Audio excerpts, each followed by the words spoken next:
Ouvrons notre Bible au livre de 1 Samuel 7. 1 Samuel 7. Les Philistins vaincus. Les Philistins vaincus. 1 Samuel 7, verset 1 à 4. L'arche enlevée et amenée à Kirjath-Jearim. Après que 70 personnes curieuses avaient été tuées pour l'avoir vue à Beth-Shemesh, l'arche a été amenée à Kirjath-Jearim, dans la maison d'Abinadab. Pourquoi essayez-vous de satisfaire votre simple curiosité en utilisant votre intelligence humaine pour comprendre une alliance établie avec Yahweh? La fin de votre procès sera l'idolâtrie, en commençant par la confiance en vous-même qui va tuer votre âme.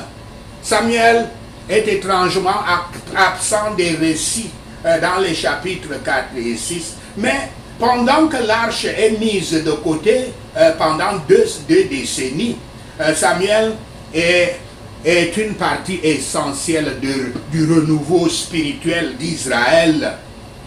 Avec l'absence de l'arche comme une couverture de sécurité, comme Israël avait tenté de l'utiliser pendant la bataille, les gens doivent rechercher ailleurs la sécurité.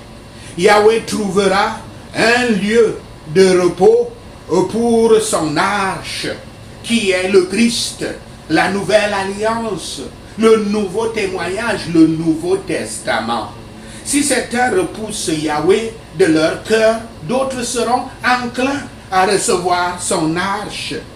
Le Christ et ses apôtres prêchaient de maison à maison, quand ils n'avaient pas de lieu public où prêcher. Après l'avènement de la nouvelle alliance ou le Nouveau Testament, nous n'avons plus besoin d'une arche physique, parce que la présence de Yahweh, qui est l'Esprit Saint, peut venir dans n'importe quel lieu, public ou privé, lorsque 2 ou 3 croyants l'appellent dans la foi et dans la justice.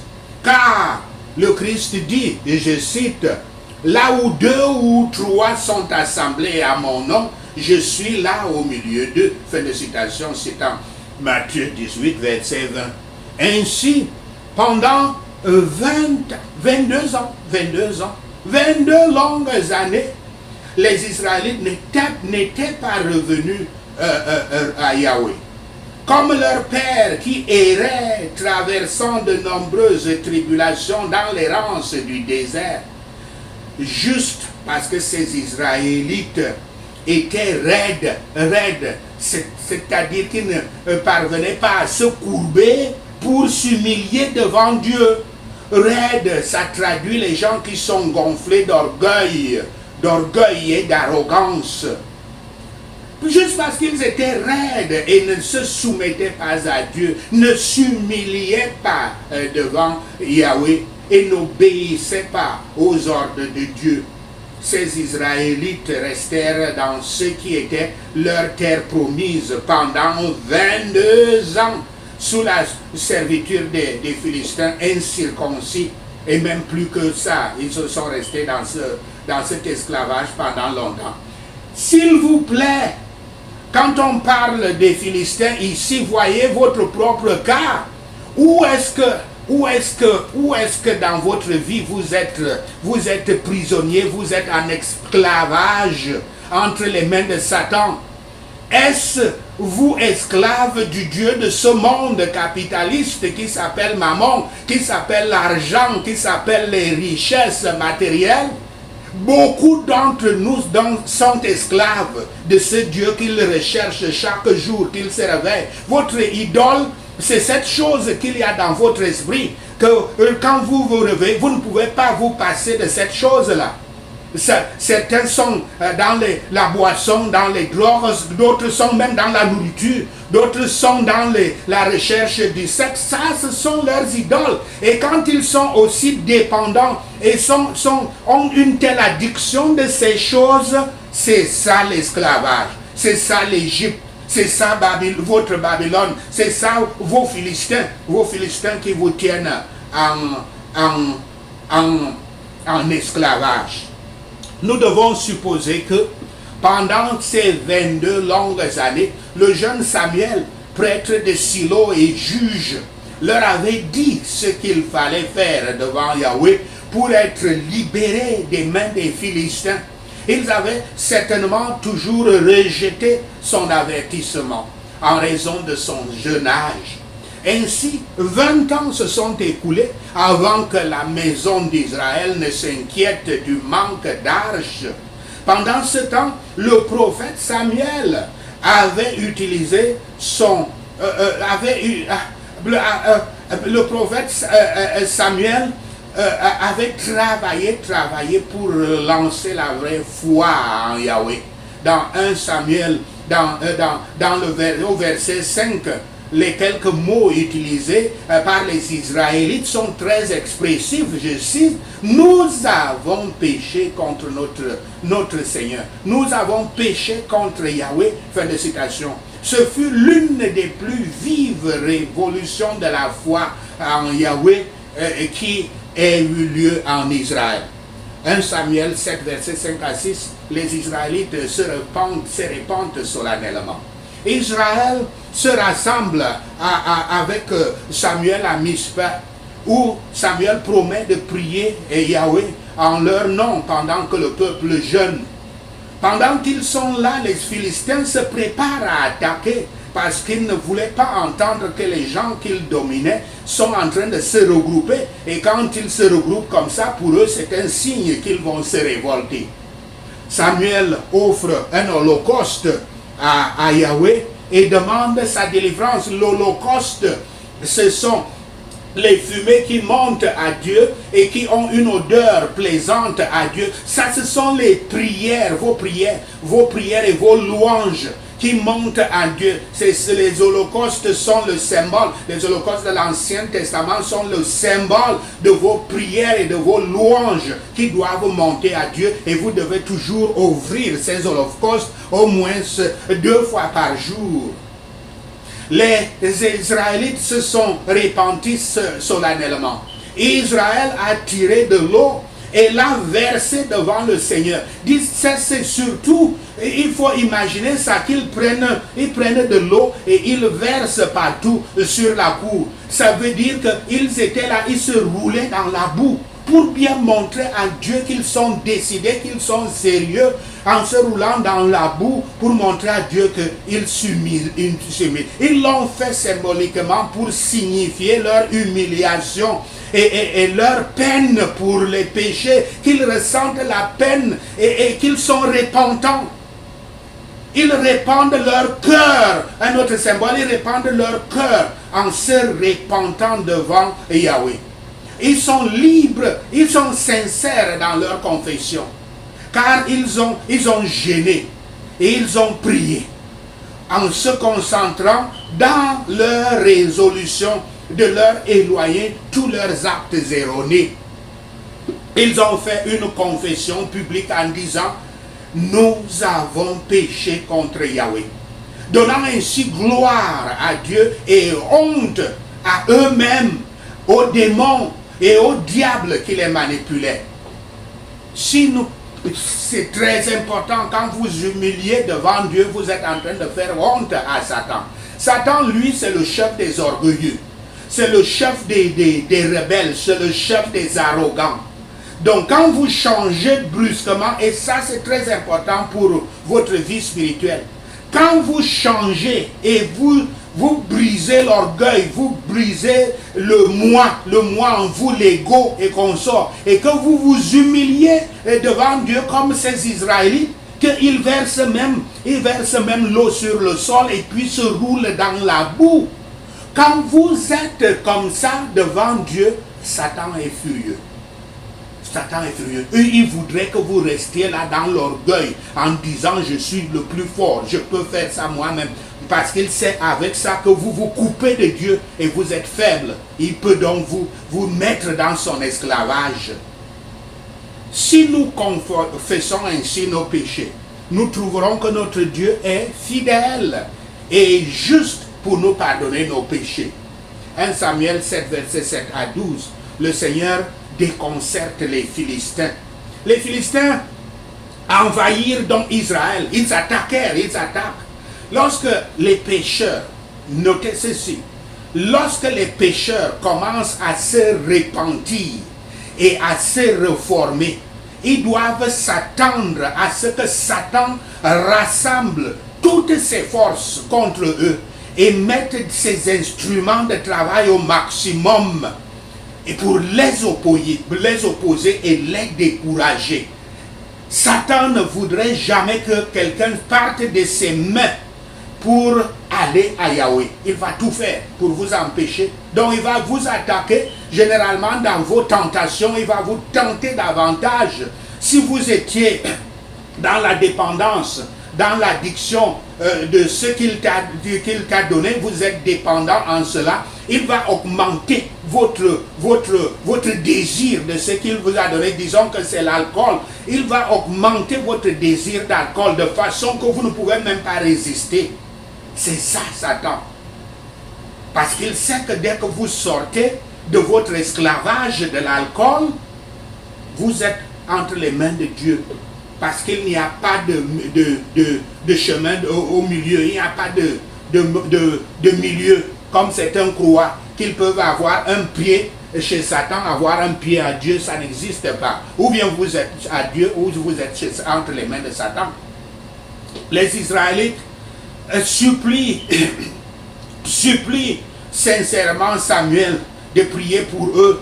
Oh, quel confort pour tous les croyants que notre grand intercesseur très haut ne se repose jamais, n'est jamais silencieux, car il apparaît toujours en présence de Yahweh pour nous, qu'il est notre avocat. Le sacrifice de Samuel sans la prière aurait été une ombre vide. Sacrifice sans prière, c'est vous perdez le temps. Par exemple, jeûner sans prier, vous perdez le temps, votre temps. Sans prier, sans louer le Seigneur, sans montrer la joie du Seigneur pour Dieu. Mais si vous jeûnez dans ce cas-là, vous perdez du temps. En réponse, Yahweh envoie un tonnerre. Yahweh envoie un tonnerre qui crée une confusion parmi les armées des Philistins. Et ils se mettent à fuir. Et ce qui permet aux Israélites de les surmonter, de les vaincre. Imaginez-vous, les Israélites étaient assemblés, ils n'étaient pas armés ou quoi que ce soit. Ils étaient là pour prier avec leurs prophètes et juges. Et puis maintenant, ils sont encerclés, attaqués par l'ennemi. Et Dieu provoque le tonnerre. Il les frappe par le tonnerre et ils se mettent à courir. Et ceux qui étaient en train de prier commencent à les poursuivre et à les vaincre et à les tuer et à leur infliger une défaite. Dieu a donc répondu gracieusement. C'est comme ça qu'il répond à vos prières, des prières qui viennent de votre cœur profondément. Les prières qui viennent d'un cœur repentant, pas un cœur orgueilleux, pas un cœur arrogant. Dieu ne répond pas aux cœurs arrogants, aux cœurs orgueilleux. Verset 12. Samuel a érigé à cet endroit un mémorial de cette victoire à la gloire de Dieu et à l'encouragement d'Israël. C'est qu'après que les Israéliens aient poursuivi les Philistins en fuite, Samuel érige une pierre entre Mispé et Chêne. Il appelle cette pierre Ebenezer, ce qui veut dire pierre de mon aide, de mon aide. Cette pierre sert de commémoration durable que la bataille avait été gagnée avec l'aide de Yahweh. Pour vous, je vous en prie, tous les miracles que Dieu fait dans votre vie, gardez ça en vous, de façon que vous pourrez montrer aux autres que voici ce que Dieu a fait dans ma vie. Dieu veut que vous témoigniez. Le miracle qu'il fait dans votre vie n'est pas pour garder pour vous-même et puis après oublier. Il veut que vous utilisiez les miracles qu'il est en train de faire dans votre vie comme témoignage que vous allez faire ce témoignage, notamment dans son assemblée, les assemblées de ses croyants, et puis devant toute autre personne dans votre vie, vous devez parler de ça. Les gens font cette erreur énormément. Ils croient que Yahweh est un Dieu qui est seulement pour eux en privé. Et avec ça, ils s'aliènent d'autres bénédictions, ils s'aliènent d'autres grâces que Dieu pouvait leur accorder. 1 Samuel 7, verset 13 à 17. Les Philistins sont subjugués. Samuel est juge d'Israël. Après la bataille, la domination philistine sur Israël finit, du moins pendant un certain temps, le temps qu'il retombe encore dans le péché entre les mains de l'ennemi. Et avec ça, Dieu va les laisser encore entrer dans l'esclavage de l'ennemi. La paix est également établie entre les Israélites et les Amorites, en grande partie à cause de l'influence de Samuel.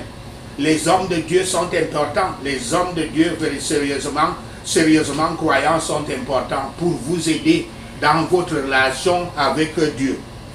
De son domicile à Rama, Israël voyageait comme un voyageur errant, de place en place, accomplissant le rôle de prêtre, de prophète, de juge. Il jugeait partout où il allait. Il rassemblait les aînés et puis il jugeait les affaires. Dans cette grande renaissance de la vraie religion, la religion de Yahweh, l'arche n'avait pas été retournée à Silo, le grand centre où il se trouvait avant et où Samuel avait grandi. Et il n'avait pas été placé dans un tabernacle ailleurs. Ce mépris des institutions lévitiques a montré que leur sens typique constituait leur principal usage. Et quand cela a été négligé, ils sont devenus leur service religieux était un service sans vie, à ne pas comparer avec la repentance, la foi et l'amour de Yahweh et de l'homme. Repentance, foi, amour de Yahweh et de l'homme, c'est ça qui est le fondement de votre croyance en Dieu. Sachez cela et le Père Yahweh vous bénira. Amen. Alléluia. Prenons ces points de prière. Père Yahweh, j'ai péché contre toi et je me répands. Sors-moi de ce désert. Au nom de Yahshua le Messie, je prie. Vous, mes mauvaises actions, je vous rejette. Au nom de Yahshua le Messie. Dans l'humiliation et la douleur pour mes péchés, Père Yahweh, je répands mon cœur dans la repentance devant toi. Au nom de Yahshua le Messie, nous prions. Je crie honte à moi, honte au diable, honte aux démons qui me manipulaient. Au nom de Yahshua le Messie, je prie. Je me soumets et je m'humilie devant toi. Père Yahweh, je ne serai pas un coup rigide. Au nom de Yahshua le Messie, je prie. Yahweh fidèle et juste, pardonne-moi mes péchés. Au nom de Yahshua le Messie, je prie. Je n'utiliserai pas la curiosité pour comprendre l'alliance. Je vais obéir à l'alliance. Au nom de Yahshua le Messie. Je m'occuperai toujours du manque d'alliance. Au nom de Yahshua le Messie, je prie. Je fais confiance à Yahweh de mon cœur. J'induirai les autres à recevoir son alliance. Au nom de Yahshua le Messie, je prie. Du fond de nos cœurs, Saint-Esprit, nous appelons ta présence dans cette ligne de prière. Au nom de Yahshua le Messie, nous prions. Feu du Saint-Esprit, tombe sur moi maintenant. Au nom de Yahshua le Messie, nous prions.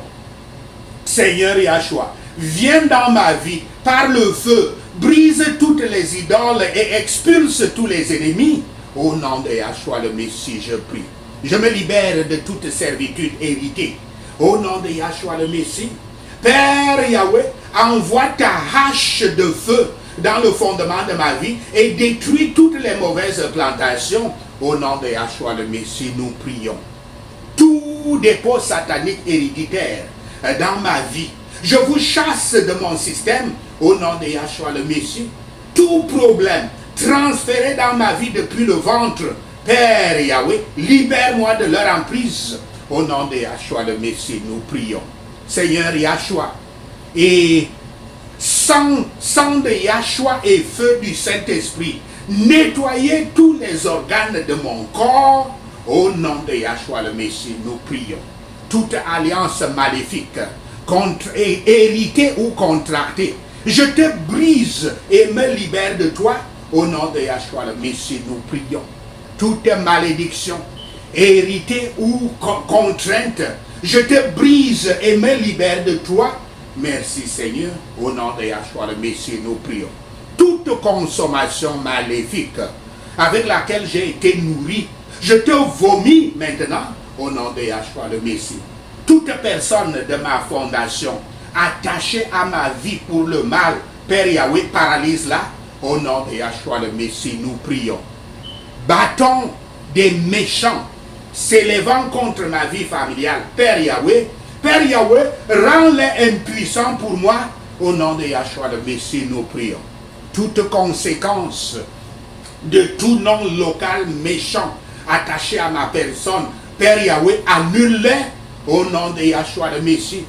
Toi, cette mauvaise plantation de ma fondation dans ma vie, sors avec toutes tes racines. Au nom de Yahshua le Messie, nous prions. Toutes sortes d'enchantements démoniaques, Père Yahweh, libère-moi d'eux. Au nom de Yahshua le Messie. Toute domination et contrôle maléfique, Père Yahweh, libère-moi d'eux. Au nom de Yahshua le Messie, nous prions. Sang de Yahshua, transfuse-toi dans mon système sanguin. Au nom de Yahshua le Messie, nous prions. Toute porte ouverte à l'ennemi par ma fondation ou par moi-même, soit fermée pour toujours par le sang de Yahshua. Merci Seigneur. Au nom de Yahshua le Messie, nous prions. Seigneur Yahshua, reviens dans chaque seconde de ma vie et montre-moi là où j'ai besoin de délivrance. Guéris-moi là où j'ai besoin. Délivre-moi là où j'ai besoin de délivrance. Guéris-moi là où j'ai besoin de guérison. Et transforme-moi là où j'ai besoin de transformation. Merci Seigneur. Au nom de Yahshua le Messie, nous prions. Merci Seigneur d'avoir entendu nos prières. Merci Seigneur pour tes réponses à nos prières. Seigneur, nous te rendons gloire. Nous te louons. Nous t'adorons. Au nom de Yahshua le Messie, nous prions. Amen.